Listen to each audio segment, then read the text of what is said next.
অখিল ভারতীয় বিদ্যার্থী পরিষদ ত্রিপুরা প্রদেশের পক্ষ থেকে বুধবার আগরতলা অফিস লেনস্থিত শিক্ষা ভবনে উচ্চশিক্ষা অধিকর্তার নিকট ডেপুটেশন প্রদান করা হয়। এদিন সংবাদ মাধ্যমের মুখোমুখি হয়ে অখিল ভারতীয় বিদ্যার্থী পরিষদের রাজ্য সম্পাদক সঞ্জিত সাহা জানান, রাজ্যের সমস্ত সাধারণ ডিগ্রি কলেজের ভর্তি প্রক্রিয়া শুরু হয়ে গেছে।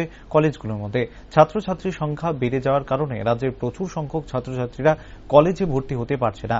তাই উচ্চশিক্ষা অধিকর্তা অতি দ্রুত যেন ছাত্রছাত্রীদের কলেজ ভর্তি হতে পারে তার ব্যবস্থা করে। এর জন্যই বুধবার ডেপুটেশনে মিলিত হয় তারা।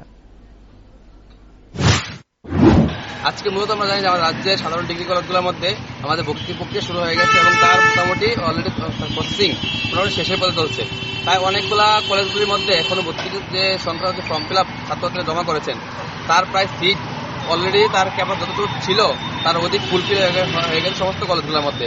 তাই বিদ্যার্থী পরিষদ আজকে ডিমান্ড জানাচ্ছে হায়ার এডুকেশনের কাছে যে আমাদের যে বাকি স্টুডেন্টগুলো যারা ভর্তি হতে পারছে না এখনো তাদের জন্য অতি সত্তর জন কলেজগুলো আমাদের সুযোগ করে দেওয়ার জন্য ভর্তি সুযোগ করে দেয়, এই দাবি নিয়ে আজকে আমরা আমাদের এই হায়ার এডুকেশনের কাছে সবাইকে তুলে হয়েছি।